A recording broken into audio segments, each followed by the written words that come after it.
السلام علیکم. نن زمونږ د ویډیو ایډیټینګ کورس شروع کیږي. په دې کورس کې بیسیک نه واخله تر ایڈوانس لیول پورې مونږ تاسو ته هر فیچر ښیو. تاسو په ذهن کې به دا سوال راځي ویډیو ایډیټینګ چې کوم سکیل دی د ډېر ډیمانډ په مارکیټ کې شته یا نشته. د ویډیو ایډیټینګ چې کوم سکیل دی د دې ډیمانډ ډېر زیات دی ځکه نن سبا هر یو سړی کانټینټ جوړوي. نن سبا که تاسو وګورئ هر یو سړی فیسبوک ټیک ټاک انسټاګرام باندې لګیا دی خپل ځان فیمس کول غواړي. خو په دې کې خلک دي چې چا ایډیټینګ سترونګ دی او چا چې کوم دی ښه کانټینټ دی هغه خلک فیمس دي. او تاسو به څه کوئ تاسو ښه ایډیټینګ زده کړئ نو تاسو هم دغه شان نه فیمس کولی شئ.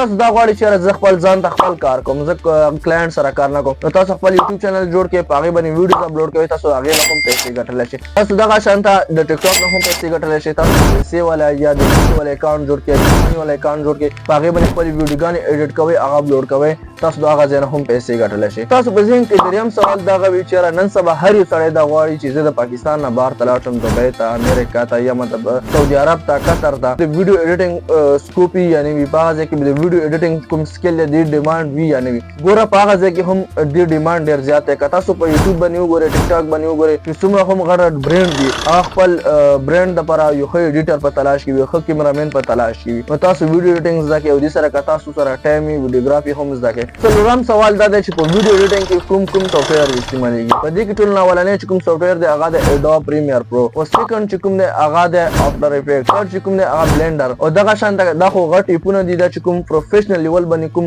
غټ لیول باندې کوم ایډیټران دی هغه استعمالوي. تاسو په موبایل کې ایډیټینګ کوئ موبایل دپاره چې کوم دی بهترین ایپ چې کوم دی هغه د کیپ کټ کې تاسو پروفیشنل لیول ایډیټینګ کولی شئ. اوس په تاسو په ذهن کې دا سوال راځي چې یاره مونږ ایډیټینګ په کیپ کټ باندې کوو د کیپ کټ والا ډیمانډ وي یا نه وي. نن سبا که تاسو وګورئ چې څومره هم غټ غټ ایډیټران دي هغه هم کیپ کټ استعمالوي که څومره غټ غټ کانټینټ کریټر دي هغه هم کیپ کټ استعمالوي. نو تاسو خپل ایډیټینګ چې کوم دی هغه په کیپ کټ باندې سٹارټ کړئ او د کیپ کټ والا مکمل کورس به زه انشاءالله تاسو ته په پښتو کې ښیم. ما په یوټیوب کې ډېر ریسرچ وکړ په پښتو کې چې کوم دی د ویډیو ایډیټینګ کوم کورس دی هغه نشته. نو تاسو داسې کار وکړئ چې دا چینل سبسکرایب کړئ او دا ویډیو چې کوم دی څومره هم کیدلی شي خپلو ملګرو سره شیر کړئ او زه به انشاءالله دا کورس ختمېدو نه بعد کې زه بیا تاسو ته په یوټیوب باندې کورس شروع کوم چې تاسو به یوټیوب باندې څنګه کار کوئ. هغې نه بعد کې به زمونږ چې کوم دی بیا ګرافیک ډیزاین کورس شروع کېږي او تاسو داسې کار وکړئ چې ټول ناول د ویډیو ایډیټینګ کوم کورس دی دا کمپلیټ وګورئ او چې څومره درنه کیدلی شي مخکې ملګرو سره هم شیر کړئ. انشاءالله په بل کلاس کې به زمونږ ویډیو ایډیټینګ کوم کورس دی هغه سټارټ کېږي. په دې کلاس کې ما صرف او صرف تاسو سره د ویډیو ایډیټینګ چې کوم دی هغه انټروډکشن کول چې تاسو به